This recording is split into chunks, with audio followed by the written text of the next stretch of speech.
Bienvenidos a un episodio más del podcast Libres para Elegir, elecciones del 2026. 1 de febrero del año entrante tenemos elecciones nacionales para elegir los 57 diputados y elegir quién va a tomar las riendas del Poder Ejecutivo. Eso si se elige en primera ronda. Y si hay segunda ronda para elegir el presidente, será el primer domingo de abril del año entrante. Si a usted le está gustando el material que estamos produciendo en este podcast, le invito a suscribirse al canal, el canal oficial mío, de tal manera que le lleguen las notificaciones de estos episodios que estamos subiendo todas las semanas. Algunas veces subimos 2 episodios por semana, 3 episodios por semana, pero definitivamente 1 por semana de aquí hasta febrero del año entrante. No se le olvide suscribirse. Me he dado cuenta que muchos de ustedes están viendo los programas, pero no están suscritos al canal. Les invito a suscribirse al canal. Bueno, para el día de hoy tengo a un invitado muy especial. Es el primero de los diferentes candidatos presidenciales que tendremos en este podcast. Me refiero a una persona a quien conozco hace ya bastantes años. Tengo una muy buena relación con él. Es abogado, con una especialidad en Derecho Constitucional. Y el invitado de hoy, Fernando Zamora Castellanos. Bienvenido, Fernando. Siempre un honor participar en tus programas, Otto, y conversar con vos.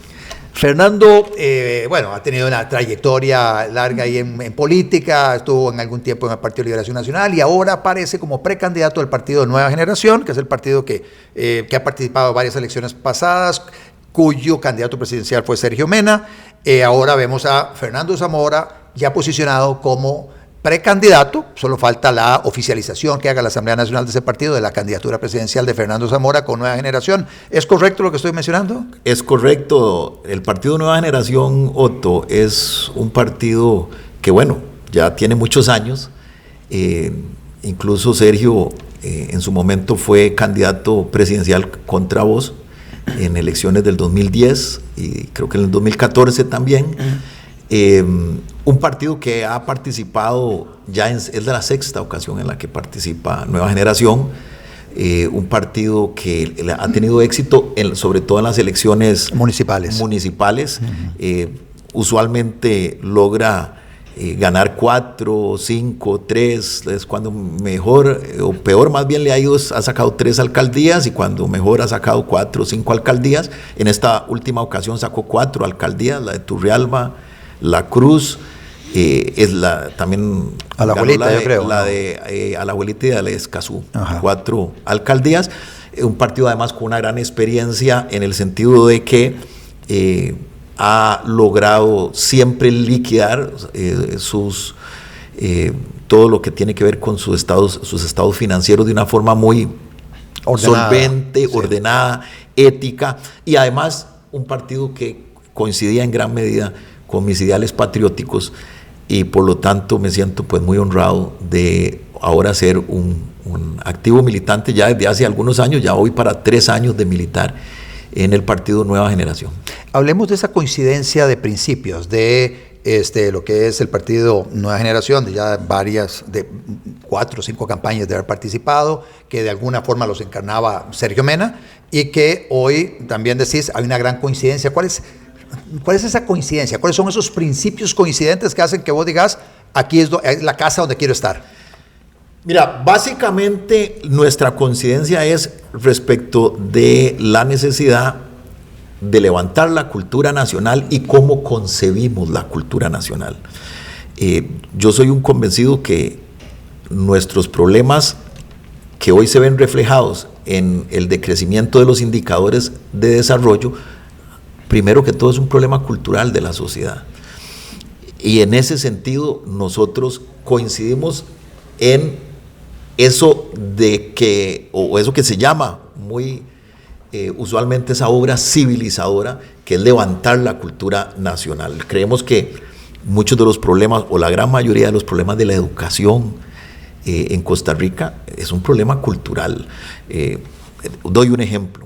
Lo que está sucediendo en este momento, por ejemplo, con los profesores que han perdido autoridad, que han perdido prestigio, que han perdido estima en la sociedad, eso es un problema cultural.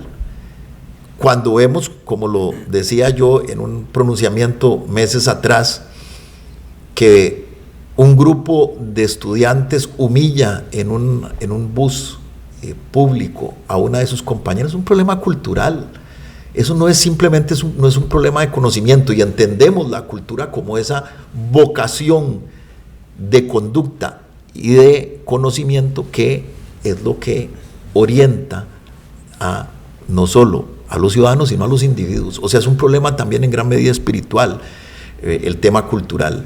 Y desde esa perspectiva, la coincidencia sobre todo fue en esos valores culturales, que además estamos convencidos que es lo que nos va a permitir levantar todo lo demás, porque en gran medida el problema de la seguridad en Costa Rica es también un problema cultural. Cuando vemos que los jóvenes se integran al sicariato, cuando vemos que los jóvenes se integran a la vida fácil en general, desechan continuar con sus preparaciones académicas, la educación, y por el contrario se involucran en la vida fácil, en el dinero fácil a través de la delincuencia, muchas veces de la prostitución, en el caso sobre todo de las jóvenes. Estamos hablando de un problema cultural, Otto, y eso es una de las grandes coincidencias, o la gran coincidencia que yo en contraste con Nueva Generación y Sergio Mena. Hay un tema, cuando hablas de cultura, se me viene a la cabeza el tema de la batalla cultural. Es una batalla que se viene dando en diferentes países para enfrentar especialmente el progresismo, creo que mal entendido o entendido de forma abusiva tal vez. ¿Es por ahí va parte de la propuesta de ustedes? Totalmente. El PNG, Nueva Generación, y cuando Sergio fue candidato fue muy claro en ese sentido. Mire, hay una realidad de la que yo estoy absolutamente convencido, y es que hay una tendencia global a quitarle cada vez más soberanía a los estados, y trasladar esa soberanía a organismos internacionales o a grupos de intereses que son de naturaleza global y que tienen una agenda, ¿verdad? Y que esa agenda muchas veces, o la mayoría de las veces, va contra los intereses de la sociedad costarricense. Y voy a dar un ejemplo para que la ciudadanía para explicarme mejor ante la ciudadanía. Por ejemplo, todo este tema que se ha venido desarrollando para obligar a los pequeños y grandes, y en general a los agricultores, más bien a los productores pecuarios, a los ganaderos, a una serie de regulaciones engorrosas que implican incluso establecimiento de sistemas digitales en fincas de pequeños productores donde no hay ni internet. Si usted analiza ese tipo de decretos que han sido recientemente impuestos, donde han obligado, por ejemplo, a los agricultores y sobre todo a los pequeños productores pecuarios, a los que tienen ganado, cerdos, en fin, a regularse, no como siempre lo han hecho, sino a través de políticas en donde, por ejemplo, los obligan a que los veterinarios ya no puedan ser cualquier veterinario que ellos contraten, sino que los obligan a someterse a una serie de regulaciones en donde están controlados digitalmente, están controlados a través del internet, en lugares en donde, repito, no tienen ni siquiera acceso al internet. Y usted analiza cuál es el origen de esas regulaciones, de esas imposiciones. Son regulaciones que son impuestas desde organismos internacionales, gente que nadie la eligió en Costa Rica y que simplemente se imponen con objeciones regulatorias a todos los procedimientos que existen, les imponen a los pequeños productores, y cuando investigas de dónde viene el origen de eso, viene de organizaciones internacionales como la Organización Mundial de Salud Animal, que es una organización que es de naturaleza, si bien pública, pero no es del gobierno costarricense. Son organizaciones de la ONU, muchas veces también influencia de ONGs, organizaciones no gubernamentales, que imponen políticas financiadas de forma muy abundante por grandes grupos de interés y que le meten regulaciones a la agricultura, a la ganadería, a los propietarios de bienes inmuebles a través de muchas veces financiamiento para que se establezcan planes reguladores draconianos, que eso es algo que también yo he venido denunciando. Entonces parte, Otto, de esa lucha que estamos enfrentando es también una lucha frente a poderes globales que están quitándole cada día más soberanía al Estado costarricense. Entonces, una de las coincidencias y por las que yo me involucro fuertemente con Nueva Generación es que somos un partido soberanista, un partido que vamos a luchar contra todas estas corrientes y políticas globalistas que son, y con esto cierro, las que han tenido el descaro incluso de traernos relatores internacionales a que vengan a regañar al Estado costarricense, por ejemplo, porque no aprueba el aborto. Y aquí lo hemos tenido, y vos sos testigo de eso, relatores de organizaciones internacionales que no tienen nada que ver con el gobierno de Costa Rica, que no han sido electas por nosotros los costarricenses y que han venido a regañar al Estado costarricense y a decirle: usted no ha impuesto el aborto, por ejemplo.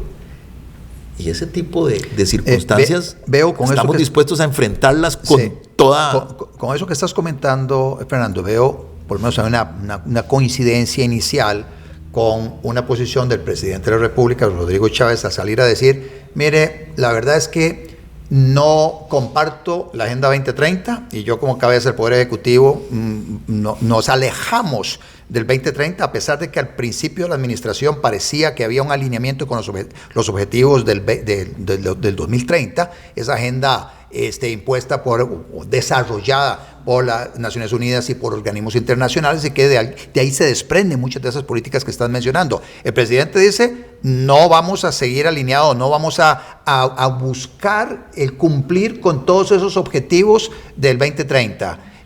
Por lo menos eso fue hace como 15 días que lo escuché. Bueno, eso es algo exacto. Eso yo lo veo, si se está planteando así, eso es algo demasiado reciente, porque este gobierno, bueno, por lo menos cuando Laura Fernández fue ministra de Planificación, fue una ministra muy agresiva con la implementación de la Agenda 2030, ¿verdad? Y eso es público y notorio. Incluso hizo varios foros, ¿verdad?, proponiendo todas esas políticas globalistas.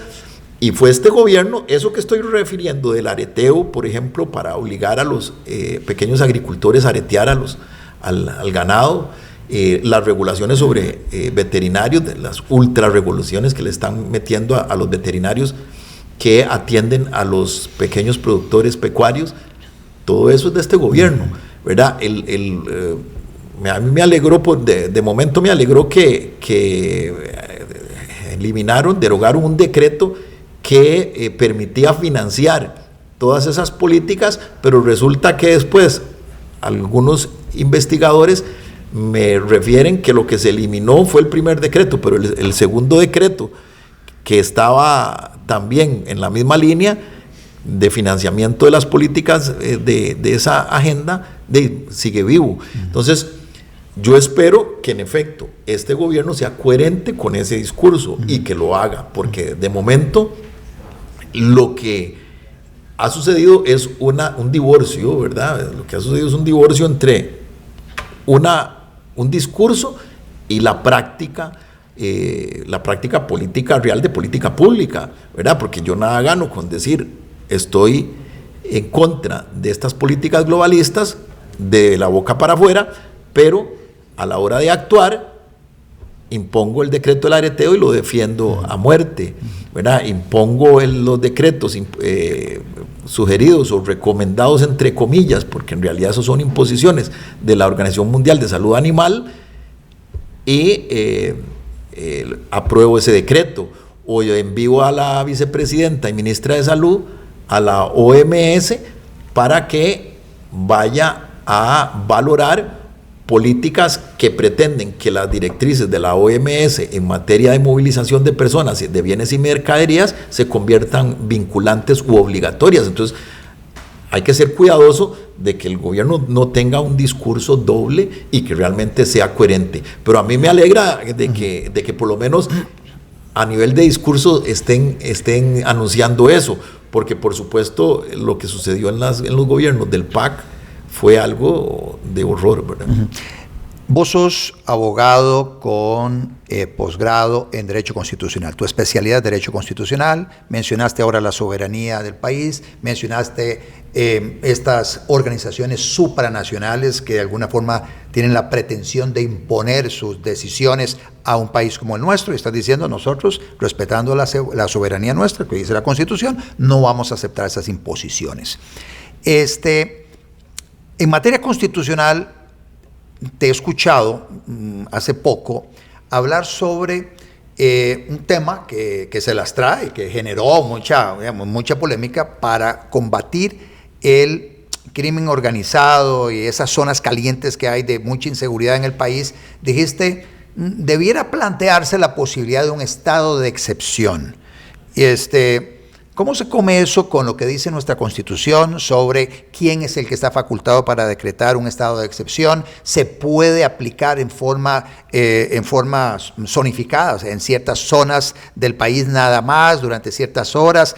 ¿Requiere eso aprobación legislativa? Vos que sos el experto en Derecho Constitucional, ¿cómo funciona eso? Porque hace poco, como te dije, vi un video tuyo promoviendo eso. Sí, bueno, primero que todo, la motivación de eso es, no sobra decirle a lo que está viviendo, el drama que están viviendo sobre todo las personas que viven en las zonas donde el tema de las mafias organizadas de la movilización y todo lo que tiene que ver con el ejercicio de su actividad de la mafia y del crimen organizado en esas zonas, lo que está viviendo las madres, ¿verdad? Que ven a sus hijos caer no solo en el sicariato, en las drogas, eso es algo horroroso y yo realmente tengo una enorme empatía sobre esa situación. Yo creo que el político costarricense debe tener eso como prioridad absoluta, así que vengo convencido de que estamos frente a una nueva realidad. Y yo he venido hablando ya de lo que nosotros estamos viviendo con el narcotráfico, el sicariato y los problemas de seguridad. Es un narcoterrorismo. Estamos viviendo ya terrorismo en Costa Rica. Y el terrorismo no lo podemos enfrentar con las armas del pasado, porque lo que estamos enfrentando es terrorismo. Entonces, ¿qué he venido hablando yo? Bueno, el 8 de mayo, cuando estoy convencido que llegaré a la presidencia de la República, lo primero que haré es asumir el Consejo, como presidente de la República, el Consejo Nacional de Seguridad, que eso normalmente el presidente no lo asume el ministro de Seguridad. Yo voy a asumir personalmente, y entre algunas de las medidas, entre otras, ¿verdad? No, para hacerlo corto el asunto, voy a valorar la posibilidad, como usted lo dice, en las zonas calientes, previo una investigación formal de lo que deba hacerse y previo una estrategia de acción, porque un estado de excepción requiere una estrategia de acción posterior. Usted pide primero el estado de excepción y con ese estado de excepción implementa toda una estrategia de acción. Se lo pide a la Asamblea. A la Asamblea, que además no hay ningún cambio que hacer, ¿verdad? Y si hubiera que hacerlo, lo propongo, pero no siento que haya ningún cambio que hacer. O sea, nuestra constitución política prevé hasta por tiempos definidos la posibilidad de un estado de excepción, que es lo que sería además no solo por tiempos definidos, concretos, sino también en zonas concretas. Y eso no se hace a tontas y a locas, obviamente se hace previo toda una labor de estrategia e inteligencia para indicarle a la Asamblea Legislativa: necesitamos un estado de excepción porque tenemos un plan en el que vamos a actuar en determinadas zonas simultáneamente. Igualmente estamos planteando, Otto, el tema de la reserva de la fuerza pública. Costa Rica tiene un enorme potencial de aumentar la capacidad represiva del Estado, estamos claros de que el problema de la seguridad no solo es un asunto de represión, pero frente a la nueva realidad hay que reforzar la represión. Reforzarla con cantidad de funcionarios y claro, luego también el apertrechamiento, preparación, inteligencia policial, todo eso. Exactamente. Hay que tener claro que el reservista de la fuerza pública, que es un funcionario público voluntario, tiene todas las potestades y las facultades para actuar como un policía ordinario. Pero no lo vamos a trasladar a actuar como un policía ordinario. Pero como tiene todas las facultades, ¿cuál es el secreto aquí, Otto? Convocar los reservistas que ya existen, ampliar en 2,000 reservistas más a corto plazo, que eso lo puede hacer fácilmente el Ministerio de Seguridad con un programa de reclutamiento, y con esa cantidad grande de nuevos reservistas los trasladamos, no los vamos a arriesgar ni a poner en las zonas calientes, no, a los reservistas lo que vamos a hacer es trasladarlos a la cantidad infinita de labores que ahogan hoy a los policías, ejemplos, notificaciones,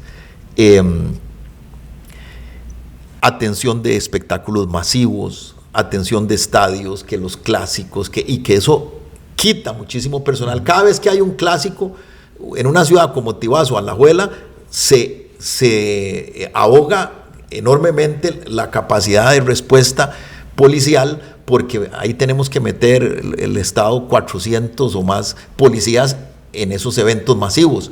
Entonces, si nosotros tenemos una buena capacidad de reclutamiento de los reservistas, vamos a concentrar la policía ordinaria en lo que debe estar concentrada, que es la atención propiamente del crimen organizado.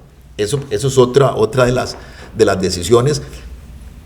Voy a decretar estado de emergencia nacional, la seguridad, y eso me va a permitir una serie de disposiciones, como por ejemplo trasladar todos los recursos mobiliarios, como son vehículos subutilizados, para el combate a la criminalidad.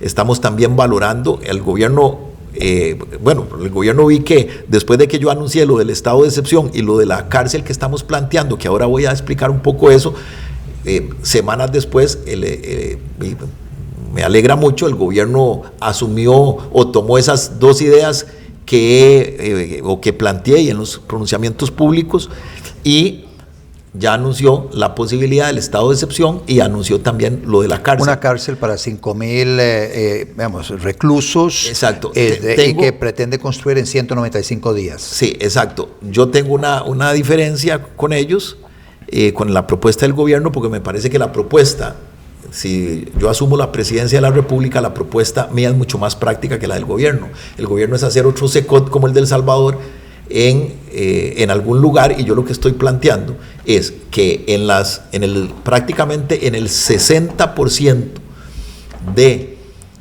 los terrenos ociosos que ya existen en la reforma y que ya tienen todos los permisos para cárcel, en donde no vamos a tener vecinos que se van a oponer a que se haga una cárcel porque ya ahí está la cárcel, y que, repito, hay 60% de terrenos ociosos.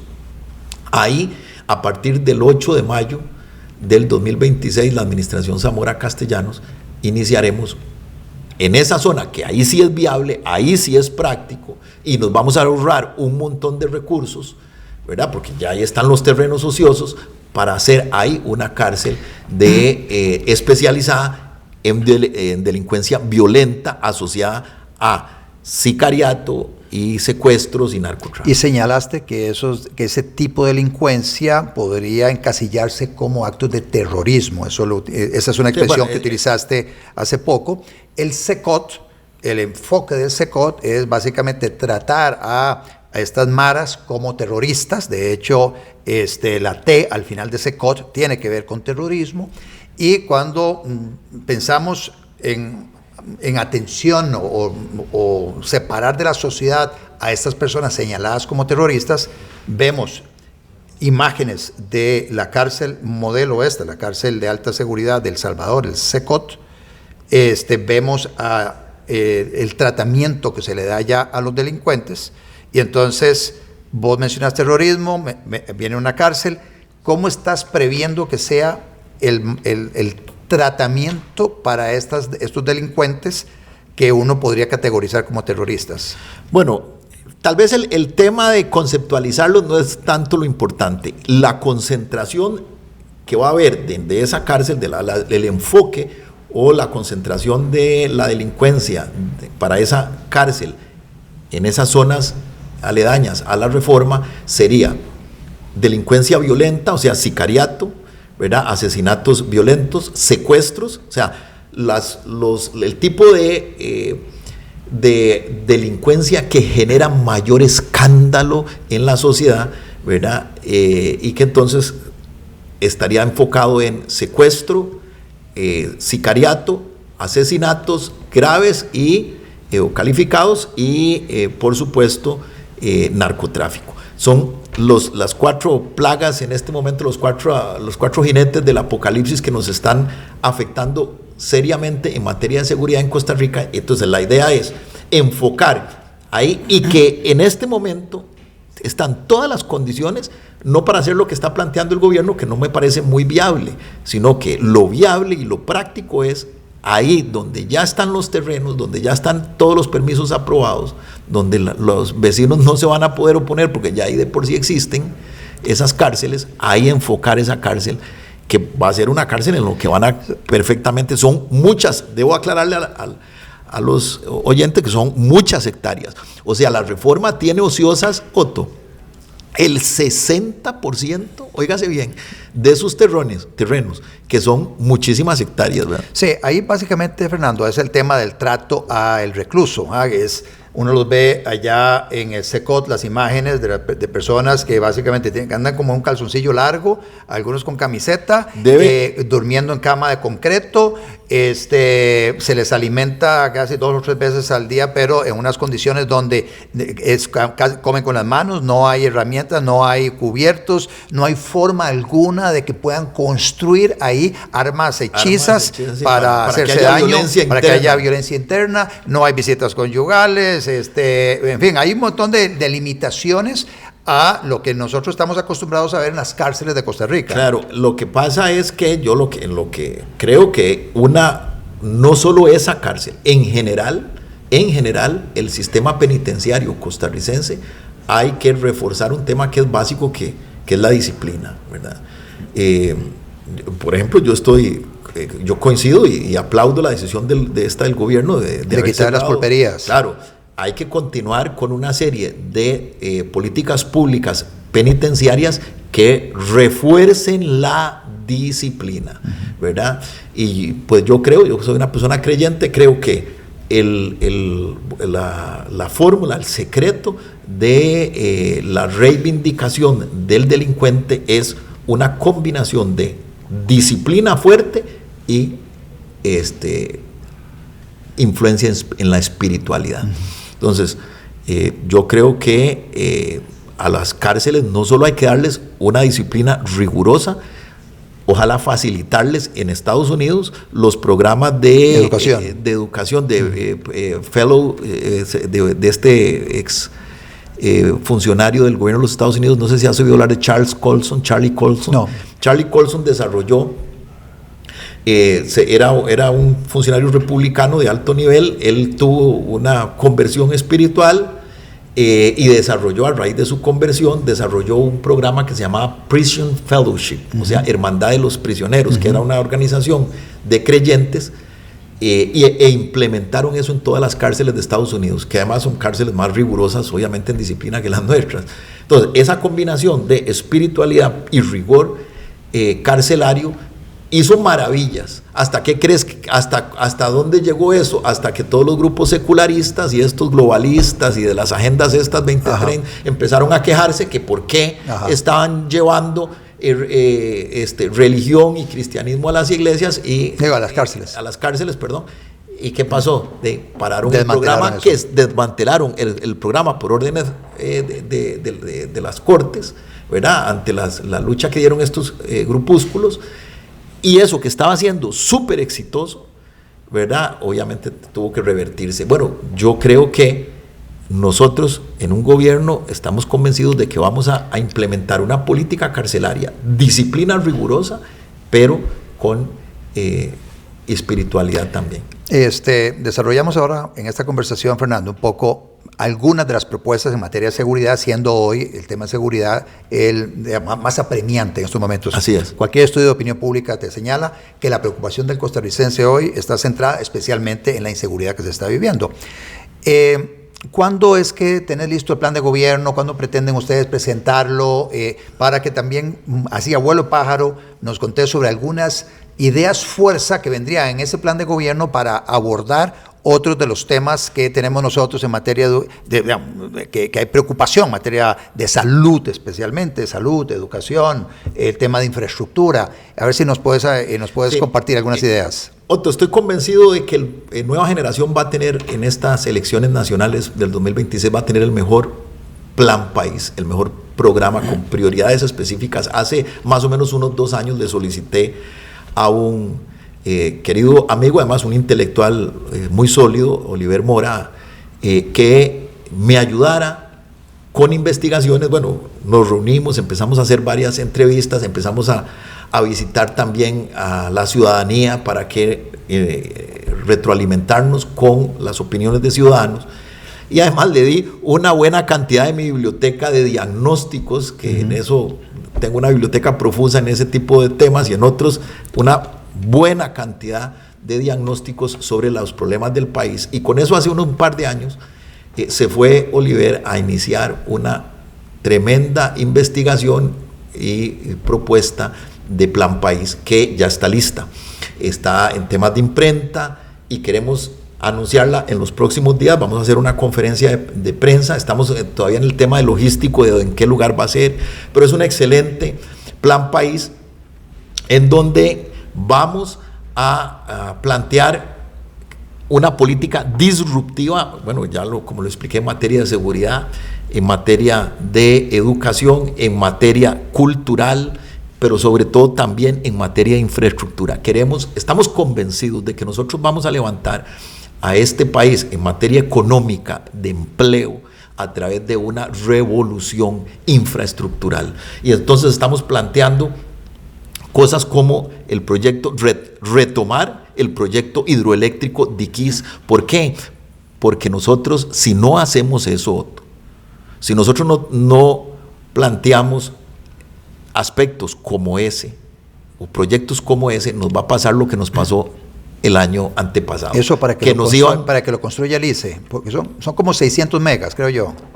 O más. El proyecto de Clidesmas es algo tan grande como el Arenal, o más grande que el Arenal, que además fue un éxito desde el punto de vista del ecoturismo ambiental. El Arenal, hoy nadie se atrevería a decir que el Arenal fue una devastación ambiental, ni nada de eso, ni que los Miravalles con geotermia igualmente devastaron. No, al contrario, eso generó más bien desarrollo ambiental y ecoturístico. Entonces, un buen desarrollo como ese en Diquís, junto con otros proyectos en materia de energía, nos va a permitir levantar el desarrollo, el suministro de energía, abaratar la energía, y que no nos vuelva a pasar lo que nos pasó, la amenaza que tenemos y que ya sucedió hace 2 años, que íbamos a tener apagones al mejor estilo de República Dominicana y otros países, en donde se quedan por días y hasta por largas horas del día sin energía eléctrica. Nosotros estamos bajo esa amenaza, y si nosotros no hacemos un cambio en esa materia, en la matriz energética fuerte, un cambio como ese que estoy planteando, vamos a caer en una verdadera desgracia energética. El Diquís, la geotermia, sí, desarrollar, y el desarrollo mareomotriz. Sí. Estoy con esos proyectos en materia energética.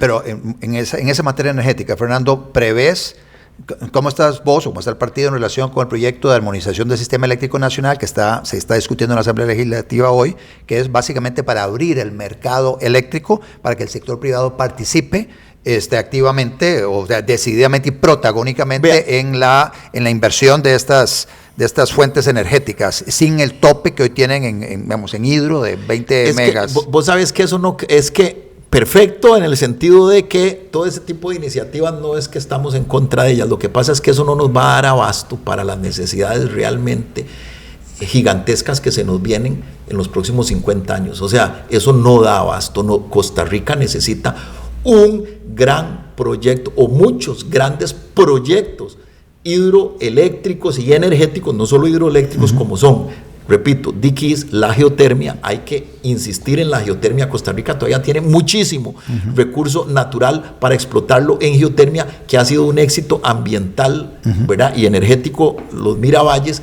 Y también estoy proponiendo el desarrollo, que eso no difícilmente lo puede hacer una pequeña empresa privada, proyectos como con la fuerza Mario Motriz, sí, con la fuerza de la energía, de las mareas. Exacto, que es la energía, Hundo Motriz y Mario Motriz.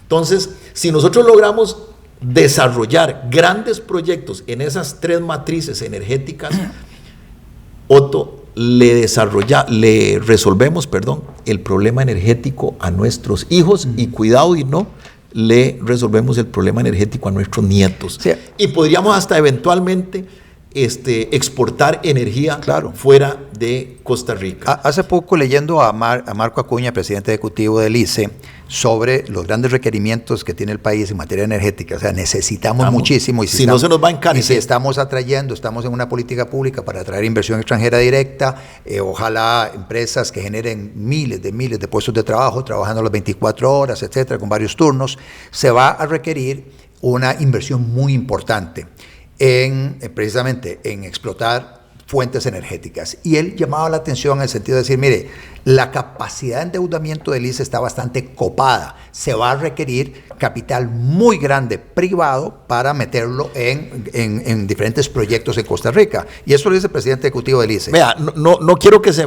o sea, hay algo que estoy convencido. Si va a haber recursos, no solo en Costa Rica, Otto, en el mundo que sobran, si hay recursos que sobran para créditos, yo no coincido con esto que está diciendo Marco Acuña en el sentido de que ya nadie nos va a querer prestar. Mire, si es para materia de inversión, lo que llaman los economistas, inversión crítica, Otto, siempre hay recursos, porque eso siempre, en todos los países es un excelente negocio. O sea, si vos pedís dinero, pues por supuesto, para hacer el Estado más gordo y contratar un montón de funcionarios públicos y para pagar aguinaldo, pues probablemente ahí vas a tener problemas de retorno, lo que llaman el retorno de esa inversión, ¿verdad? Pero si vos vas a pedir dinero para carreteras, para ampliar las carreteras, para desarrollar, por ejemplo, como lo estamos planteando en nuestro Plan País, un gran centro logístico de distribución de mercaderías a nivel de toda América, en el centro del continente.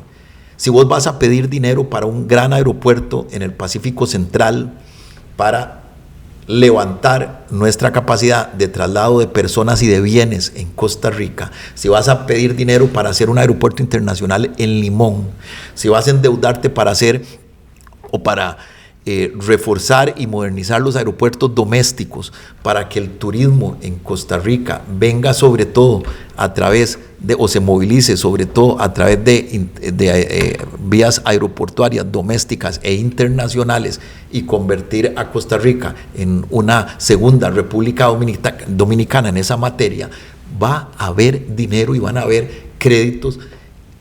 Se te van a pelear los acreedores para financiarte ese tipo de actividad.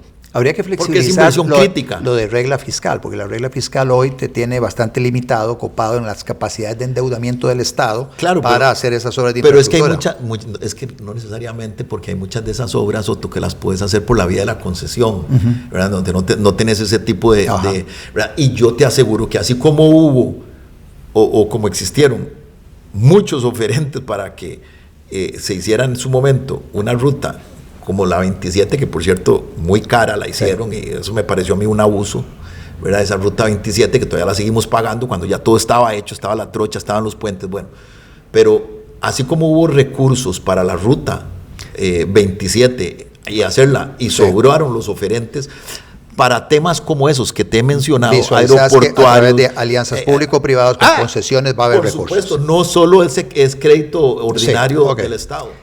Ya terminando, Fernando, el tema de salud, muy rápidamente, o sea, ¿alguna idea fuerza sobre cómo lograr reducir las listas de espera eternas en la Caja Costarricense del Seguro Social?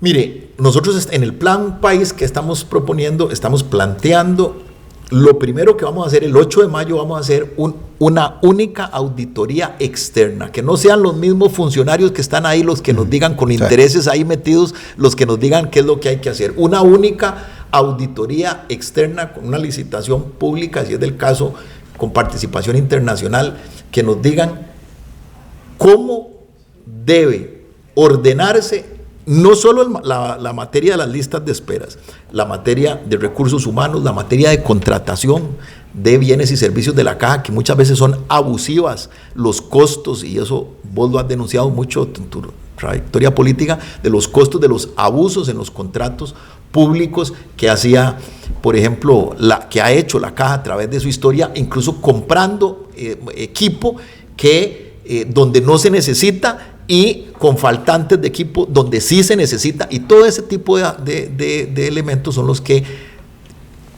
dificultan o que ponen obstáculo a que la atención del paciente sea rápida, eficiente y que no hayan tantas listas de espera.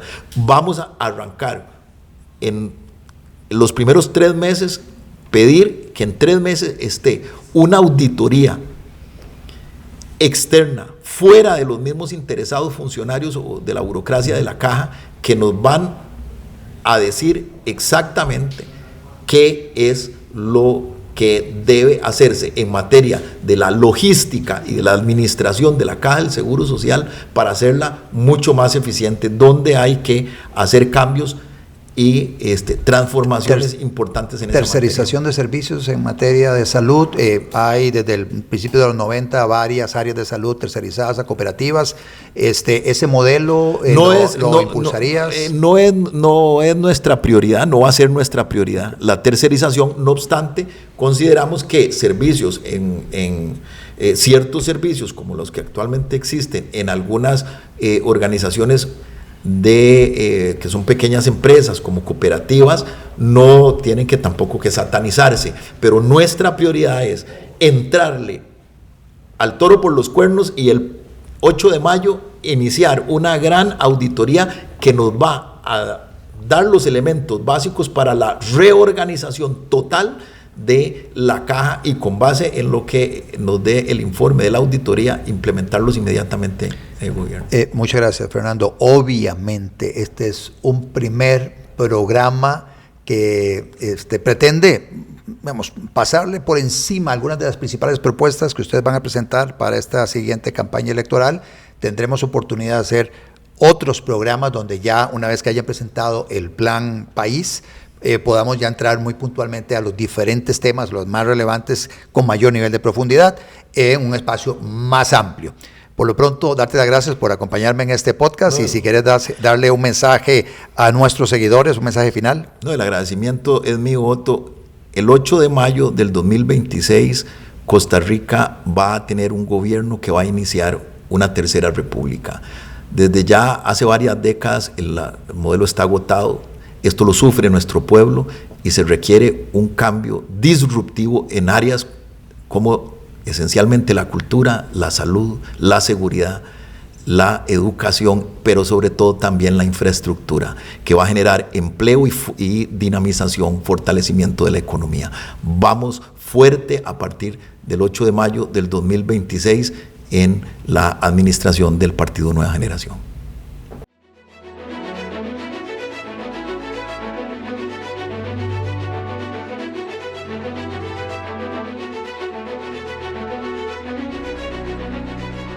Podcast con Otto Guevara.